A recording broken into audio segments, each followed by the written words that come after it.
Hello future CS, this is CS पर single. मैंने अपना आरटीए का एनालिसिस डाला था सीए फाइनल डीटी जैन 2026 का, जिसमें मैं सीए बन गया हूँ।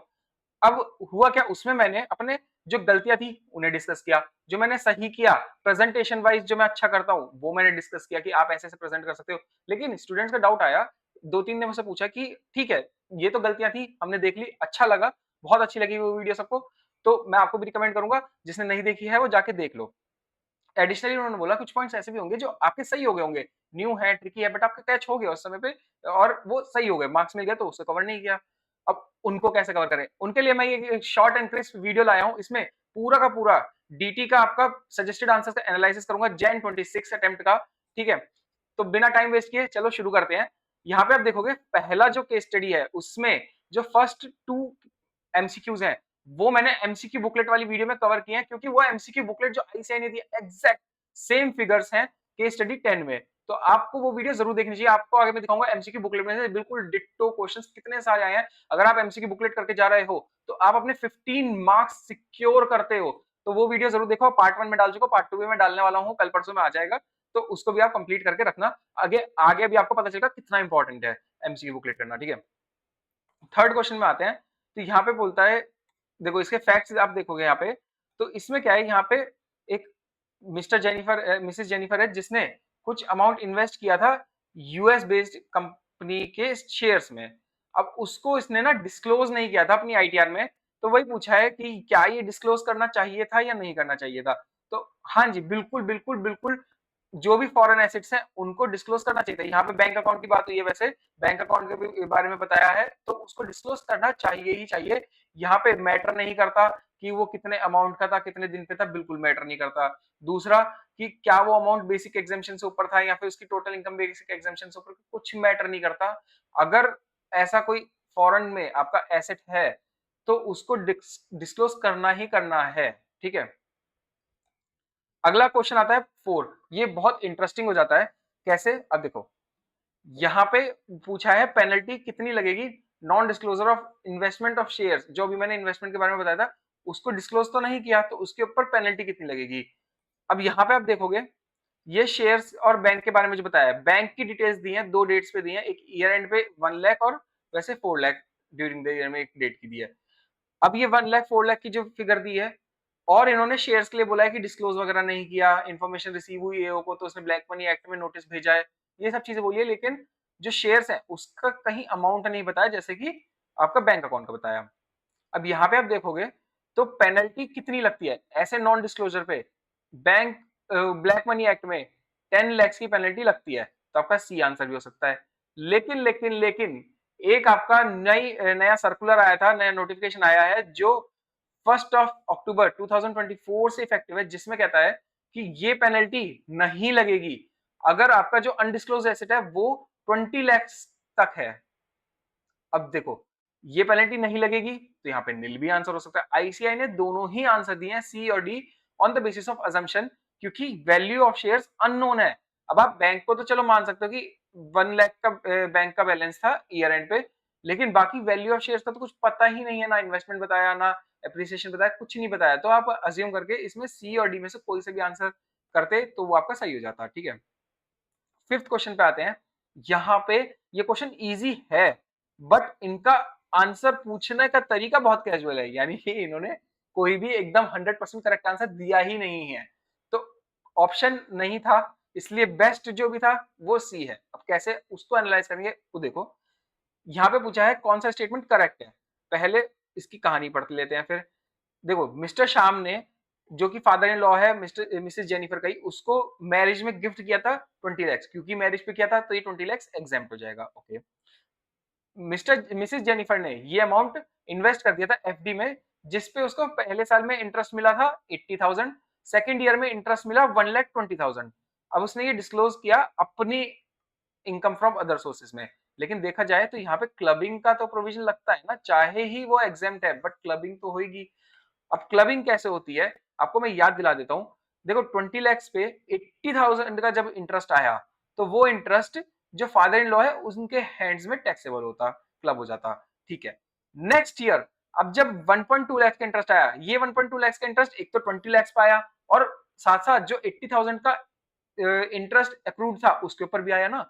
तो 1.2 लाख में से जो इंटरेस्ट का पोर्शन आपको अपॉर्शन करना होगा, जो इंटरेस्ट का पोर्शन 20 लाख पे आया होगा वो क्लब होएगा, और जो 80,000 पे आया होगा वो क्लब नहीं होगा। देखा जाए तो यही आंसर होना चाहिए था आपके अपॉर्शन होके, लेकिन यहाँ पे आप देखो कि कोई भी ऐसा आंसर नहीं है। जैसे यहाँ पे रिक्वायर्ड टू डिस्क्लोज बोल दिया, बिल्कुल नहीं करना, भी मैरिज में मिला है, एग्जाम भी है, कोई डिस्क्लोजर की रिक्वायरमेंट नहीं है। रिक्वायर्ड टू इंक्लूड ये ओएस में नहीं, 20 लाख तो करना ही नहीं है। अब बात आती है इन दोनों की, इन दोनों में भी आप देखोगे तो इसमें बोला है कि जेनिफर ने एकदम करेक्टली दिखाया अपने में, नहीं क्लब होना है, इसने तो बिल्कुल ही बोल दिया कि क्लब करो ही मत, तो ये तो बिल्कुल ये भी गलत है। बचता कौन सा, यही ऑप्शन बचता है। हालांकि इसमें ये लिखा है कि मिस्टर श्याम दिखाएगा, यानी कि फादर लॉ दिखाएगा, उसके में क्योंकि क्लब होएगी तो उसको इंटरेस्ट 80,000 का करना चाहिए था, बिल्कुल सही है 80,000। और लिखा है 1,20,000 कर देना, नहीं 1,20,000 नहीं करना चाहिए था, 1,20,000 अपॉर्शन होता। लेकिन ऑब्वियसली हमारे पास कोई और ऑप्शन नहीं है, तो हमने सी यहाँ पे टिक करके चलेंगे, आरईसीआई ने भी यही आंसर दिया है। अब आता है केस स्टडी 2 पे। केस स्टडी 2 पूरी की पूरी, देखो यहाँ पे 3 एमसीक्यू पूछे, पूरी की पूरी बिल्कुल डिट्टो है केस स्टडी 9 में मैंने कवर किया है। केस स्टडी 9 जाके देख लो। यहाँ पे मैं तो कहूंगा, पता है सच्ची मैं कहूंगा केस स्टडी 9 देखने का फायदा नहीं है, क्योंकि अब उन्होंने रिपीट तो करना नहीं है, जस्ट में अटेम्प्ट में या एक दो अटेम्प्ट तक भी मोस्ट प्रोबेबली नहीं करेंगे, बट कर भी सकते हैं, आईसीआई का कोई भरोसा नहीं है। तो मैं यही कहूंगा एमसीक्यू बुकलेट की पूरी वीडियो ही देख डालो, पूरे यूट्यूब पे फास्टेस्ट कवरेज करी है मैंने, और पूरी डिटेल में कवरेज करी हुई है, एक बार देख के देखो, मजा आ जाएगा आपको। ठीक है, केस स्टडी 3 पे आते हैं। केस स्टडी 3 भी एमसीक्यू बुकलेट का केस स्टडी 26 है। अब मैंने फर्स्ट पार्ट में केस स्टडी नंबर 20 तक कवर किया था, 21 से लेके 35 तक मेरे को कवर करना है पार्ट 2 में, वो मैं अभी रिलीज कर दूंगा उस पार्ट को भी। ठीक है, उसके लिए बस सब्सक्राइब करके रखना, और मेरे यूट्यूब पे तो सब्सक्राइब करोगे, टेलीग्राम पे फॉलो कर लेना, और इंस्टाग्राम पे भी फॉलो कर लेना। ओके, बिल्कुल डिट्टो क्वेश्चन है केस स्टडी नंबर 26। तो आप देख सकते हो यहाँ पे 5 क्वेश्चन ये आए थे, और 3+2 पर यानी कि 20 मार्क्स, मैंने ऊपर गलती से 15 बोल दिया, ये तो 20 मार्क्स आपका एमसीक्यू बुकलेट से डिट्टो आया है, तो कितना फायदेमंद है वो। आपको 1.5 आवर्स की मैंने एक वीडियो डाली है, और अगली वीडियो 1 आवर की ही आएगी, तो 2.5 घंटे में आपके 20 मार्क्स सिक्योर हो सकते हैं, तो जरूर देखो। ठीक है, अगला देखते हैं। एमसीक्यू वैसे ही इजी है, लेकिन 44 बीबीसी नया सेक्शन था, तो नया क्वेश्चन है, सिंपल सा ही है वैसे, कि अपना यहाँ पे एलिजिबिलिटी वगैरह है, और टर्नओवर 50 करोड़ है। 50 करोड़ में आपको एक्सपेंसेस तो इग्नोर करके चलेंगे हम, तो 50 करोड़ में कितना लगेगा, 50 करोड़ पे 20% टैक्स लगेगा, 20% टैक्सेबल अमाउंट रहेगी, तो 10 लाख का इसका टोटल इनकम बन जाएगा। बहुत ईजी है ना। 14th क्वेश्चन भी, 14th एमसीक्यू भी एकदम एकदम ईजी है। यहाँ पे डीआरसी के ऊपर है। डीआरसी में आपका 2 क्राइटेरिया होते हैं डीआरसी पे, यानी कि डिस्प्यूट रिजोल्यूशन कमेटी पे अगर आपको जाना है, तो आपकी रिटर्न ऑफ इनकम 50 लाख से उससे कम होनी चाहिए, और वेरिएशन जो आया है वो 10 लाख है उससे कम का होना चाहिए, तब डीआरसी में जा सकते हो। इससे रिलेटेड एक क्वेश्चन और आगे भी आया है, उस समय पे मैं यही रेफर बैक करूंगा, तो इसलिए मैंने पहले बता दिया कि सिंपल वो क्वेश्चन है, इसी कंसेप्ट के ऊपर है, इसलिए मैंने बस ये कंसेप्ट को यहाँ पे डिस्कस किया है। ठीक है, 15th क्वेश्चन देखते हैं। यहाँ पे कुछ डाउट भी आया था कि एम्बिग्यूअस है क्वेश्चन, ऐसा है वैसा है फलाना ढिमकाना। भाई सुनो, यहाँ पे कुछ एम्बिग्यूटी नहीं है क्या, इतना सिंपल क्वेश्चन है यार। यहाँ पे रेजिडेंट है बोला है, सैलरी में 20 लाख टैक्सेबल है, अदर सोर्सेज में 70,000 टैक्सेबल है, और तो और उसके अलग प्रॉफिट इसको क्रिप्टो से आया है 3.5 लाख का, यानी कि 30% इस पे टैक्स लगेगा 1.05 लाख का। ओके, लॉस क्रिप्टो का आपका इग्नोर हो जाएगा, छोड़ो इसको।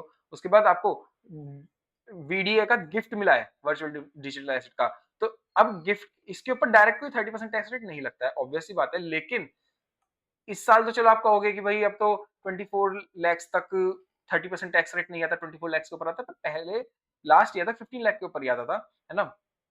तो ये 20 लाख जब ऑलरेडी सैलरी में दे रखा है, तो ऑब्वियसली उससे एडिशनल कोई इनकम होगी, तो उसके ऊपर 30% टैक्स रेट ही आएगा स्लैब के हिसाब से। तो यहाँ पे इसलिए ही हमने 30% इसका 1 लाख का लेके रखा है, सिंपल। यहाँ पे बहुत वो कर रहे थे कि इतने रिव्यूज आए यूट्यूब पे, इतने इंस्टाग्राम पे वीडियोस बन रही थी कि इस पे कैसे 30% लगा रहे हैं, पता नहीं क्या आंसर दे रहे हैं, ये वो सब गलत है, ये फलाना ढिमकाना।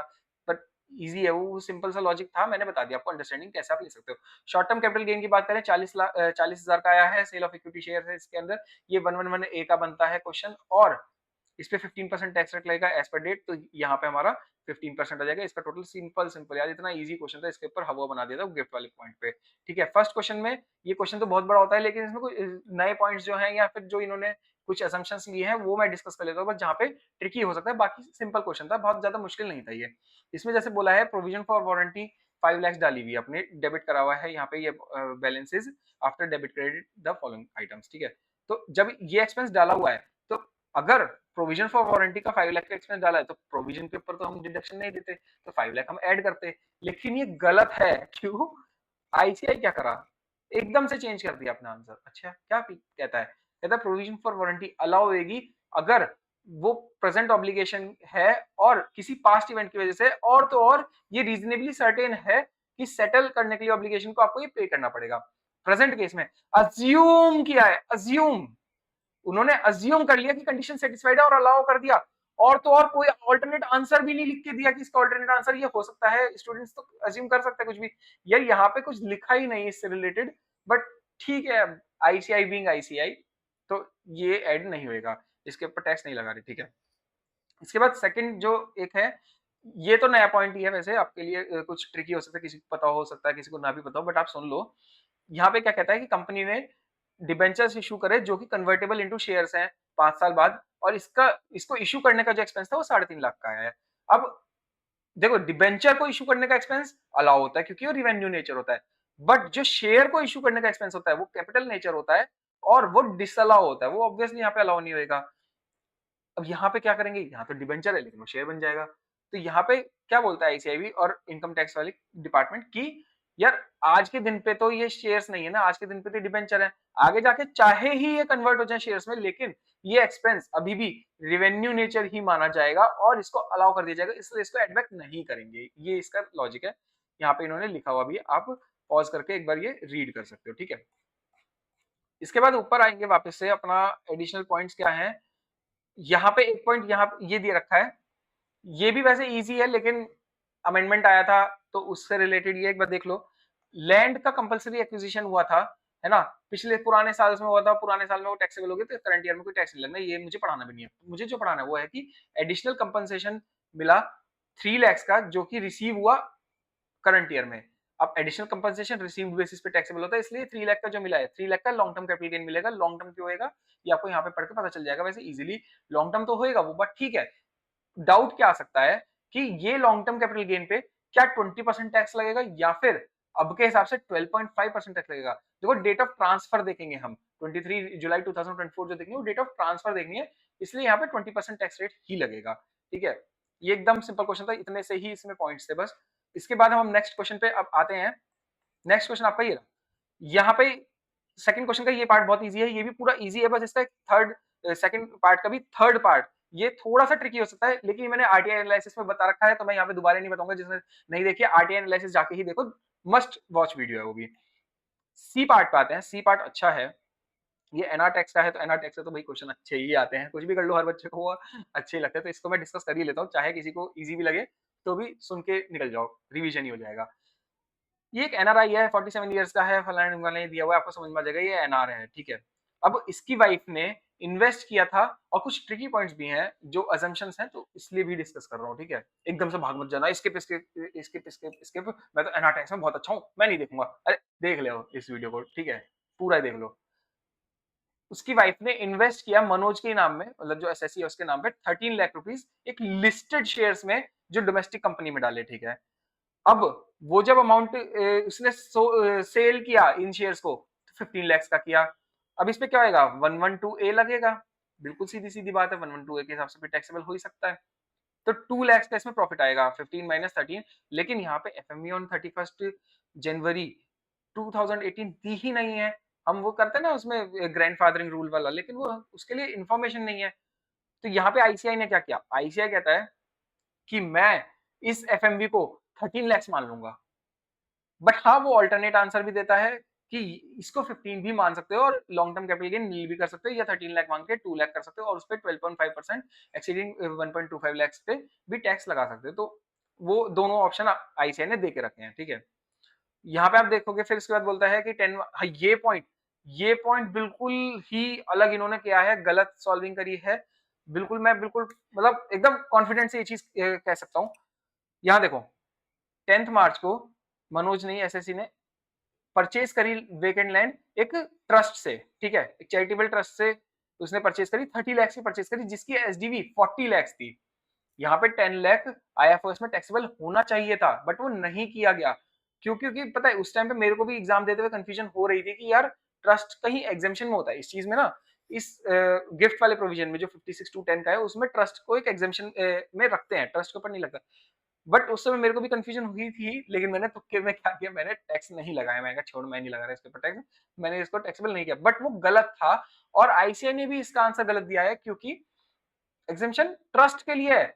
अगर ये इनकम ट्रस्ट के हैंड्स में टैक्सेबल हो रही थी तो ये एग्जेम्पशन है, लेकिन ये एक इंडिविजुअल है, वो भी एनआर है, चाहे कोई भी हो, एनआर हो चाहे रेजिडेंट हो, लेकिन इंडिविजुअल है, तो इसके हाथ में चाहे वो ट्रस्ट से परचेस करे चाहे किसी से भी परचेस करे, लेकिन 56(2)(10) एप्लीकेबल हो जाता है और 10 लाख टैक्सेबल होना चाहिए था, लेकिन इन्होंने नहीं किया, इसकी बात ही नहीं करी सोल्यूशन में।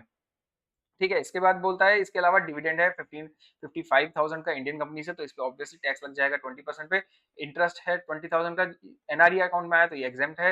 रॉयल्टी है 2 लाख की ग्रॉस आई है और ये रॉयल्टी स्लैब पे टैक्सेबल हो जाएगी, सिंपल सीधी बात है। एलआईसी में इसने लाइफ इंश्योरेंस पॉलिसी में इसने कंट्रीब्यूट किया है, प्रीमियम पे किया है, तो यहाँ पे उसका 2 लाख का क्या है, लेकिन 1.5 लाख तक एटीसी में इसको डिडक्शन मिल जाएगा। यहाँ पे बोलता है total income net tax liability बताओ ओल्ड रिजीम के हिसाब से।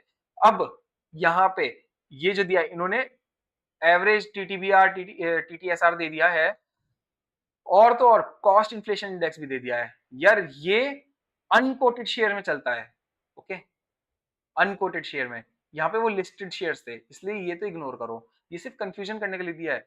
सीआईआई भी जरूरत नहीं है, या लिस्टेड में थोड़ी ना चलेगा, ये चीजें अनकोटेड के लिए होती हैं थोड़ी बहुत, जो भी उसमें से भी हम सिर्फ एक ले सकते हैं, वो भी बहुत सारी कंडीशंस होती हैं, लेकिन यहाँ तो लिस्टेड था, सिंपल सिंपल, ये तो लगना ही नहीं था, ये इससे हम कंफ्यूज हो सकते हैं सिर्फ और सिर्फ, ये ध्यान रख के चलो। अब देखो सोल्यूशन एक बार मैं नजर आपको दिखा देता हूँ जरा सोल्यूशन। यहाँ देखो 2 लाख पे इन्होंने टैक्स किया, ये देखो एफएमवी इन्होंने 13 लाख मानी है, अल्टरनेट भी इन्होंने 15 लाख नीचे लिखा हुआ है। फिर उसके बाद आईएफएस में ये देखो एक्चुअल कंसिडरेशन यहाँ पे इन्होंने बोला है क्योंकि ये ट्रस्ट से रिसीव हुआ है, लेकिन वो होना नहीं चाहिए, क्योंकि यार ये टैक्सेबल, पता नहीं क्यों, मैंने ऊपर बहुत डिस्कस कर लिया इसके बारे में और मैं टाइम नहीं देना चाह रहा। डिविडेंड 55,000 आ गया, ये एग्जाम्प्ट है, ये बता दिया, रॉयल्टी आ गई है यहाँ पे, है ना, इसके ऊपर एटीसी की डिडक्शन भी आ गई है। ये tax calculation dividend pay 20% long term capital gain पे जैसे मैंने बताया था वैसे, और बचा हुआ क्या बचा यहाँ पे डिडक्शन के बाद 2 लाख की जो रॉयल्टी है उसके बाद 1.5 लाख का जब डिडक्शन हो जाएगा तो रॉयल्टी 50,000 बची, और स्लैब रेट में वो नील बढ़ेगा, ऑब्वियस सी बात है। तो यहाँ पे आपका 4% एसईसी ऐड करके ये आंसर आ जाएगा, ओके। यहाँ पे देखो, यहाँ पे बोला हुआ एब्सेंस ऑफ इन्फॉर्मेशन की वजह से हमने ये असम्पशन ली है, ये और अल्टरनेट आंसर भी यहाँ पे प्रोवाइडेड है। ठीक है, 3 का ए बहुत इजी है, 3 पूरा ही इजी था, बी भी बहुत इजी है, इसको इसलिए मैं स्किप करके चल रहा हूँ। फिर उसके बाद अपना फोर्थ क्वेश्चन में आते हैं, तो फोर्थ क्वेश्चन भी बहुत ज्यादा जान नहीं है, बट मैं एक चीज बता देता हूँ बस, यहाँ पे टीडीएस वाला इजी बहुत है, लेकिन यहाँ पे कंफ्यूजन वाली हो सकती है पॉइंट ये 194 आईए में अर्बन एग्रीकल्चर लैंड पे टैक्स लगता है, टीडीएस लगता है, रूरल वाले पे नहीं लगता टीडीएस, ठीक है, बस इतना याद रखना। तो यहाँ पे तो टीडीएस लगना था, बट वो ये कि एग्रीकल्चर लैंड देख के कोई कोई कंफ्यूज हो सकता है, तो इसलिए जस्ट मैंने इस पॉइंट को कवर कर लिया, ओके। आगे के सब बिल्कुल इजी है, ये बी वाला भी बहुत इजी है, एकदम सिमिलर क्वेश्चन है जो जीपी परसेंटेज वाला हम कॉस्ट प्लस मेथड का सॉल्व करते ही हैं, ठीक है, लेकिन फिर भी मैं कहूंगा ये थोड़ा सा डिफरेंट है वैसा ही कंसेप्ट बिल्कुल, तो इसलिए मैं कहूंगा एक बार प्रैक्टिस खुद से जरूर कर लो, ये मैं यहाँ पे भी करा दूंगा तो उतना फायदा नहीं है, ये खुद से आप एक बार प्रैक्टिस करो। इसके बाद यहाँ पे फिफ्थ क्वेश्चन में भी आते हैं, तो आप देखोगे एक वीडियो का प्रमोशन और आएगा। या देखो पहली वाली जो केस स्टडी है ना, ये जो इन्होंने पूछे है, ये मैंने 26 मोस्ट इंपोर्टेंट केस लॉज में कवर करी हुई है, सिर्फ और सिर्फ 50 मिनट में, 2 पार्ट में करा है, आधा आधे घंटे करीब के, एक पार्ट 25 मिनट करीब का, एक 20-25 मिनट ऐसे करके, मतलब तो 50 मिनट्स में मोटा मोटी मैंने ये 26 केस स्टडीज कवर करी है, उसमें से ही ये है। तो आप देख सकते हो मैंने जो भी वीडियोस बनाई है उसका कितना ज्यादा महत्व है आपके एग्जाम्स में, तो आप भी देखो, और जिस दोस्त को चाहते हो, अपनी गर्लफ्रेंड बॉयफ्रेंड को चाहते हो कि यार ये भी जल्दी से साथ में सीए करे, तो उनको भी शेयर करो, ठीक है, व्यूज लाओ यार वीडियो पे, भाई देख नहीं रहे हो तुम लोग कोई भी। इसके बाद ये देखो, यहाँ पे ये वाला मैंने डीआरसी वाला क्वेश्चन जो ऊपर डिस्कस किया था मैंने, पॉइंट वही वाला है ये। देखो ये वाला क्वेश्चन मैं इसलिए कवर करके चलता हूँ क्योंकि न्यू है। यहाँ पे मिस्टर रॉय को लाइबल था टैक्स कलेक्ट करने के लिए, यानी टीसीएस कलेक्ट करना चाहिए था, लेकिन उसने कलेक्ट तो किया बट पे नहीं किया सीजी को, इसी वजह से उसके ऊपर प्रोसिक्यूशन हुई, पेनल्टी लगी, इंटरेस्ट लगा, उसके कंपाउंडिंग के लिए उसने अप्लाई किया 17/8/24 को। अब 17/8/24 डेट देखो कितनी तगड़ी दी है, वो ओल्ड गाइडलाइन के अकॉर्डिंग हुआ, ठीक है, 17/8/24 में जब अप्लाई किया, क्योंकि न्यू गाइडलाइन जो है वो इशू हुई थी 17/10/24 को, ओके। तो डेट बिल्कुल वो 7 और 8, इन्होंने बस 8 और 10 चेंज किया है, इसलिए इन्होंने डेट बिल्कुल 17 रखी है, तो कंफ्यूजन हो सकती है, बट ध्यान रखना कंपाउंडिंग ऑफ ऑफेंसेस अगर इस डेट पे है तो ये ओल्ड है यार, ठीक है। अब इसकी एप्लीकेशन रिजेक्ट कर दी गई क्योंकि उसने आउटस्टैंडिंग टैक्स पे नहीं किया था, आउटस्टैंडिंग टैक्स इंटरेस्ट पेनल्टी सब पे करना होता है, पेनल्टी बाद में वापस आ जाती है अगर कंपाउंडिंग हो जाती है। अब यहाँ पे फिर वो रिजेक्ट हो गई थी, तो इसने सीआईटी अपील्स के पास अपील कर दिया है पेनल्टी के अगेंस्ट में, और बाद में 8 अक्टूबर को इसने आउटस्टैंडिंग टैक्स इंटरेस्ट पेनल्टी सब पे कर दिया, और जो न्यू गाइडलाइन आई उसमें वापस से अप्लाई कर दिया कंपाउंडिंग ऑफ ऑफेंस के लिए। ये कहानी है सिंपल सी। अब ये पूछता है क्या मिस्टर रॉय अप्लाई कर सकते थे कंपाउंडिंग के लिए नए गाइडलाइन में जब वो ओल्ड में ऑलरेडी रिजेक्टेड थे। ये तो ऐसा हो गया कि आपने आपकी एक क्रश थी उसने आपको रिजेक्ट कर दिया, तो क्या आप नई क्रश बना के उसको प्रपोज कर सकते हो? जी हाँ, बिल्कुल कर सकते हो। तो ऑब्वियस सी बात है यहाँ पे ये देखो आप आंसर में देखो, हाँ ये अप्लाई कर सकता है न्यू के लिए भी, चाहे वो पुराने में रिजेक्ट हो गया, क्योंकि उसका रीजन था। वो जो पुराने में रिजेक्ट हुआ है, देखो क्रश के बहुत सारे रीजन होते हैं रिजेक्ट करने के, लेकिन यहाँ पे जो कंपाउंडिंग के लिए रिजेक्शन था उसका रीजन था non payment of outstanding tax, और ये एक क्यूरेबल डिफेक्ट है। क्योंकि ये क्यूरेबल डिफेक्ट है इस वजह से यहाँ पे ये अप्लाई कर सकता है। ठीक है, सेकंड ये पूछते हैं यहाँ पे हमारे से कि क्या ये एलिजिबल है अप्लाई करने के लिए जबकि इसने अपील कर रखी है सीआईटी अपील के पास सेम पेनल्टी के लिए जिसके लिए कंपाउंड करने जा रहा है। तो हाँ वो भी कर सकता है, बस पेनल्टी को आपको होल्ड करना होगा, वो अपील को होल्ड करना होगा। देखो यही लिखा हुआ है, यस ये एलिजिबल है, बस ये कि अपील जो इसने पेनल्टी के लिए करी है इसको एक अंडरटेकिंग, सॉरी मैंने होल्ड गलत बोल दिया था, वो ब्लॉक असेसमेंट से थोड़ा सा कंफ्यूजन हो गया था, लेकिन यहाँ पे अंडरटेक करी हुई है, करना पड़ेगा कि मैं विड्रॉ कर दूंगा अपील को, ये उसको फाइल करना पड़ेगा, ये बहुत जरूरी होगा। ओके, अगला क्या पूछता है, अगला यहाँ पे पूछता है कि कौन सी डेट तक वो अप्लाई कर सकता है न्यू गाइडलाइन के अंदर। ऐसी कोई डेट दी नहीं है, ठीक है, इसलिए यहाँ पे भी इन्होंने ये लिख दिया एट एनी टाइम, कभी भी अप्लाई करो, जब तुम्हारी मर्जी तब तुम अप्लाई करो। ठीक है, इसके बाद मैं देख लेता हूँ एक बार फिफ्थ क्वेश्चन में, तो और कुछ नहीं है। ये अगला क्वेश्चन जो इसमें आया फिफ्थ में, ये बहुत बेसिक क्वेश्चन है, मॉडल टैक्स कन्वेंशन, बेप्स और टैक्स ट्रीटीज का, जो कि 6 मार्क्स का आता ही आता है। ठीक है, अब ये कैसे कैसे क्या क्या टैकल करना है ना, इसके ऊपर भी मैं एक वीडियो बनाऊंगा। ओके, 1.5 डेज का एक एनालिसिस बनाऊंगा, उसके अंदर सब कुछ तुम्हें ये चीजों के बारे में बता दूंगा, क्या करना चाहिए क्या नहीं करना चाहिए, कैसे 1.5 दिन में करोगे सारा कोर्स कवर। अब देखना यहाँ पे क्वेश्चन नंबर 6 पे आते हैं। तो क्वेश्चन नंबर 6 का ए हमेशा टैक्स ऑडिट का होता है, ये भी मैंने अपनी टैक्स ऑडिट के एनालिसिस में बताया हुआ है, मैंने हर चीज पे वीडियो डाली है, देखो देखो। अब यहाँ पे 6, तो देखो इस क्वेश्चन में बोला है हमें 43 बीएच का एनालिसिस करना है। ये सिंपल एनालिसिस करके एक आपको पता चल जाएगा, ये तो मीडियम है इसलिए इसके ऊपर 43 बीएच एप्लीकेबल ही नहीं है, इन दोनों में यहाँ पे इस वाले पे अलाउ हो जाएगा, इस वाले में नॉट अलाउड हो जाएगा, ये बहुत सिंपली आपको पता चल जाएगा। ठीक है, मेन क्वेश्चन आता है इसमें सेकंड पार्ट। ओके, अभी जो सेकंड पार्ट है ना, इसके बारे में मैंने अपने आरटीआई एनालिसिस में भी डिस्कस किया है, और तो और जो टैक्स ऑडिट वाली वीडियो है उसमें भी डिस्कस किया है। तो ये दोनों वीडियो ही आपको देख लेनी चाहिए, मैं ये नहीं कहूंगा कि इसमें से ये देख लो या फिर ये देख लो, दोनों ही बहुत जरूरी वीडियोज है। ठीक है, देखो अगला क्वेश्चन है, ये लास्ट एकदम गार का है। अब गार में ये दो अच्छे केसेस हैं, इसलिए मैं बस यहाँ कवर करके चलता हूँ। देखो इसमें क्या बोला है कि इंडिया में एक होल्डिंग कंपनी है जिसकी होली ओन सब्सिडरी है कंट्री वाई में। अब कंट्री वाई क्योंकि नो टैक्स ज्यूरिसडिक्शन है, तो यहाँ पे गार लग सकता है। अरे सुन तो लो, पूरा पढ़ तो लो, यहाँ पे क्या बोला है, वाई में lower price of raw material है, तो यहाँ पे रीजन टैक्स सेविंग का नहीं था, नो टैक्स ज्यूरिसडिक्शन की वजह से नहीं गए थे, यहाँ पे रॉ मटेरियल की वजह से गए थे, तो इस वजह से ये वैलिड रीजन बन जाता है, और यहाँ पे गार के प्रोविजंस नहीं लगेंगे, ये इम्परमिसिबल अवॉइडेंस एग्रीमेंट नहीं बनेगा। ठीक है, सेकंड पार्ट में क्या बोलता है, सेकंड पार्ट में अभी इस वाले में इंडिया में होल्डिंग थी और अदर कंट्री में सब्सिडरी थी, यहाँ पे उल्टा है, यहाँ पे एच में होल्डिंग है, पिंक एच कंट्री में, और येलो जो कि इंडिया की कंपनी है वो सब्सिडरी है। ठीक है, तो यहाँ पे बस गेम थोड़ा सा उल्टा है, यहाँ पे क्या बोला है, अब इंडियन सब्सिडरी ने जो होल्डिंग है एच में उससे लोन लिया, उसको इंटरेस्ट देगा। अब जब ये उसको इंटरेस्ट देगा तो इंटरेस्ट के ऊपर टैक्स लगाने का राइट टीटीडब्ल्यूए में रेजिडेंट स्टेट को बोला गया, यानी कि ये जो इंटरेस्ट इसको देगा वो पिंक पे टैक्सेबल होएगा। हाँ, पिंक पे टैक्सेबल तो होएगा, लेकिन वो पिंक पे कौन सी कंट्री में होएगा ये सुनो, रेजिडेंट स्टेट, यानी कि जहां का रेजिडेंट है, मतलब एच का, एच में टैक्सेबल होएगा। ठीक है, अब ये जो इंटरेस्ट है एच में टैक्सेबल, एच कंट्री में टैक्सेबल हो जाएगा, तो यहाँ पे इसको, और अब एच में तो टैक्सेबल होगा, अब एच वाले के एच में और क्या लॉज है, वो बोलते हैं ये जो इंटरेस्ट टैक्सेबल होना था वो एग्जेम्प्ट हो जाएगा अगर वो इंटरेस्ट एक रेजिडेंट कंपनी से आ रहा है जिसमें उस एंटिटी के मोर देन 10% शेयर्स हैं, जो कि यहाँ तो 100% है, यानी कि ये जो इंटरेस्ट आएगा येलो से वो एच में टैक्सेबल होना था, लेकिन वो भी नहीं होगा, रेजिडेंट स्टेट में भी नहीं होगा।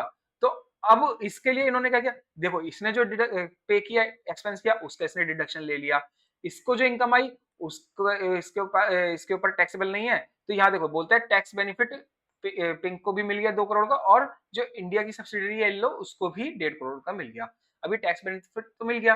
देखो देखा जाए तो जब ये डीटीडब्ल्यूए साइन किया होगा, उस समय नहीं पता होगा क्या कि सरकार को कि हाँ यार, ये तो वहाँ पे ऐसी वाली एग्जेम्पशन देते हैं, ऐसा ट्रांज़ैक्शन हो सकती है। बट उस समय पता होगा, लेकिन जानबूझ के उन्होंने ये एग्रीमेंट एंटर किया होगा, ये टैक्स बेनिफिट देने के लिए कि ये बेनिफिट, क्योंकि ये बेनिफिट डीटीडब्ल्यूए का पार्ट है ऑलरेडी, तो इसमें कोई चोरी थोड़ी ना करी है टैक्स की, कोई अवॉइडेंस नहीं है टैक्स का, तो इसलिए यहाँ पे भी गार्ड नहीं लगेगा।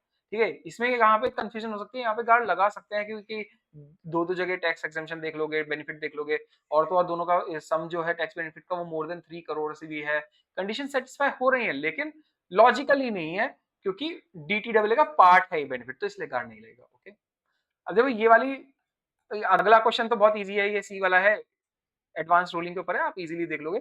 ये बस सजेस्टेड आंसर खत्म हो गया है। ऐसे ही मैं एमटीपी का भी एनालिसिस बहुत जल्दी लेके आने वाला हूँ, एमटीपी 1 और 2 एक साथ ही ले आऊंगा। ठीक है? तो उसके लिए भी आप सब्सक्राइब करके चलो मेरे चैनल को, और इंस्टाग्राम पे फॉलो कर लेना। Thank you, bye bye.